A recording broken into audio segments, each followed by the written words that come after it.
Professor Ignatius Uduk is a professor of human kinetics at the University of Uyo in Akwa Ibom State. His 5-year trial for falsification of election results has finally come to an end, with the judge of the Akwa Ibom State High Court sentencing him to 3 years in jail.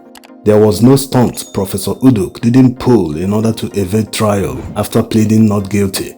At one point, he collapsed inside a dock under cross-examination. Also, during the trial, he applied and demanded that the trial judge recuse himself from the case, but the state chief judge wasn't taking it. He thought otherwise. He sent the case back to the same judge, and now the judge has done the needful. He has sentenced him to 3 years, the maximum allowed under the law, for rigging the election in someone's favor. Remember, this is not the first time a professor will be sent to prison for rigging an election for a politician. The other professor, Oban, from the same Akwa Ibom State, rigged the election in favor of the current Senate President, Godswill Akpabio.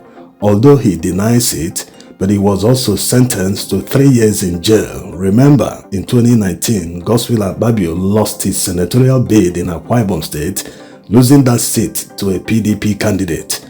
Now, let's not forget the man who made it possible for these election riggers to be sent to jail. He is no other than Mike Igini. He was the resident INEC commissioner in Akwa Ibom State in 2019 when these elections were held, and he saw it through the trial of Peter Oban. And while this one was going on, he retired. But finally, justice has been served. And now that justice has been served on these two professors, the question remains, who will set in motion the trial and eventual conviction of the ultimate election rigger in the name of Mamood Yakubu, the INEC chairman? If there is a yardstick to measure crime, election rigging is supposed to be election rigging. But the truth is, the impact of the rigging that these two were involved in can't be compared to the impact of the election rigging by the ultimate election rigger himself. Yes, he rigged the presidential election, while these two rigged constituency elections. Professor Peter Oban was involved in falsifying and rigging election results in a senatorial election, while Professor Uduk was involved in falsifying and rigging election results in a House of Assembly election in Akwa Ibom State. So you can see there's no comparison whatsoever, and there are many Professor Obans, Uduks, that participated in the electoral heist of 2023 at the state level. It wasn't only INEC chairman that conducted the heist. His was to shut off the IREF and go to the National Collation Center to wait for all the results they have manufactured in many states.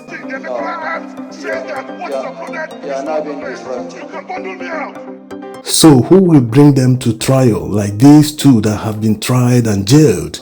Also remember that it wasn't just INEC officials that participated in the electoral heist. There were governors, politically exposed persons who were actively involved in the heist in 2023. Someone like a sitting governor in the name of Muike in River State, the record still exists on the internet where he was threatening an INEC official to do his bidding or face the consequences. The only option was take the money and do whatever I want, or you will face the consequences. While we'll talk about the villains and election riggers in 2023 presidential election, we mustn't forget the heroes in that election.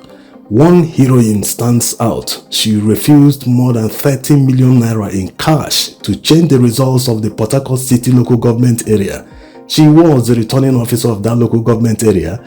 You can see her leaving the collation center because what they wanted to announce was quite different from the results from the field. So you can see there are people who understand that the will of the people must be upheld no matter what is happening. Even if the world is breaking apart around them, they will stand their ground. Now, look at professors who have risen in the academic world. They should know better what leadership means, the essence of upholding the will of the people. They should understand this better than anyone else. But here we are.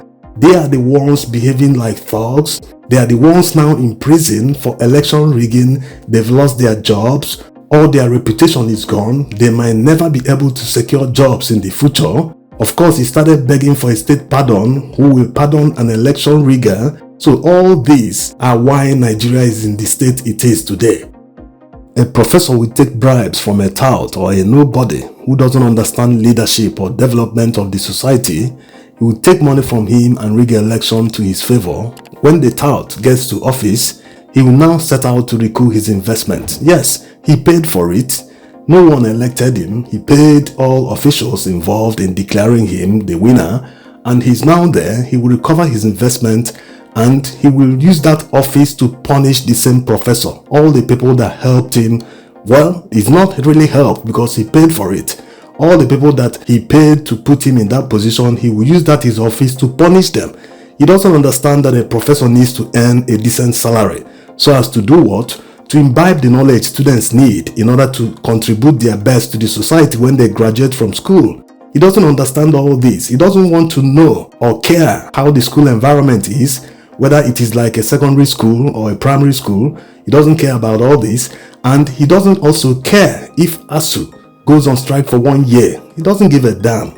All he's interested in is to recover his investment, and of course with profit. Are we going to talk about their emoluments?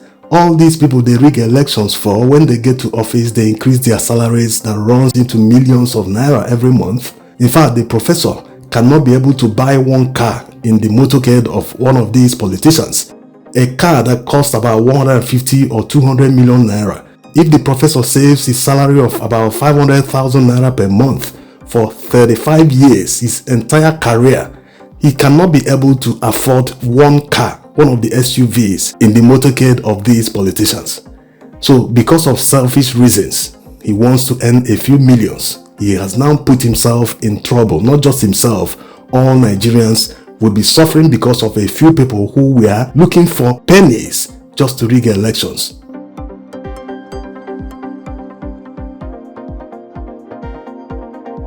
You see, our problem doesn't just start and end with leaders. It also includes people who enable the leaders, especially during elections. Many people wait for election periods. They see it as a cash out time for them.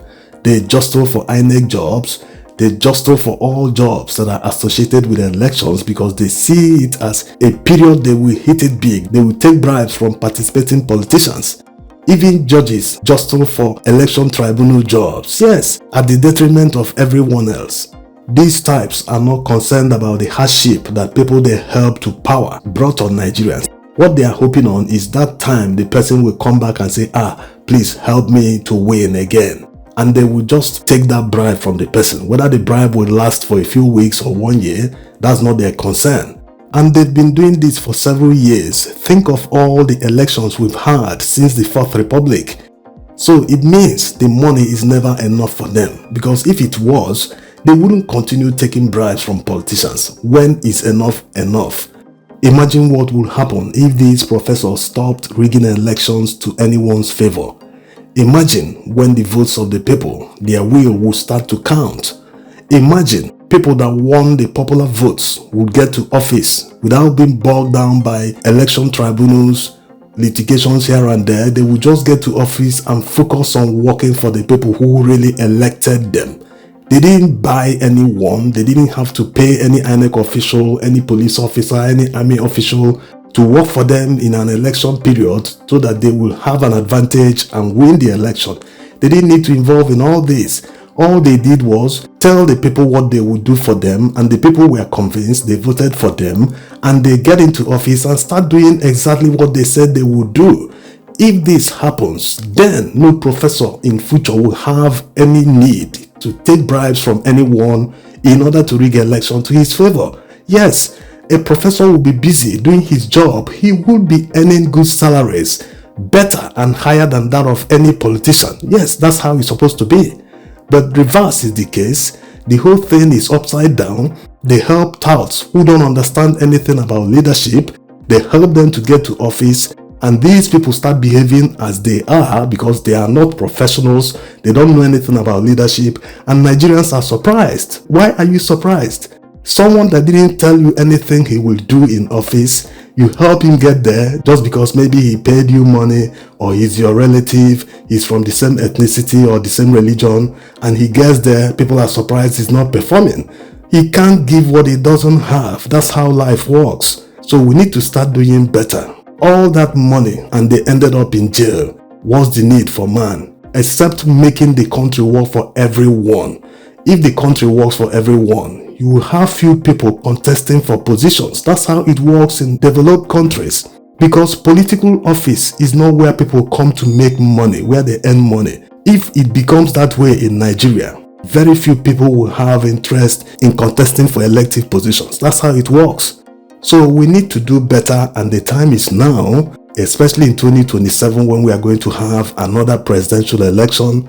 People need to get their votes. Like we always say, no one is going to come and do it for you. If you're hoping on the people in power right now to do something or amend any law that will guarantee that they will never win elections, no one should be dreaming that way. Even if they end up doing it, always make sure that you protect your vote as far as you can go. Thanks for watching.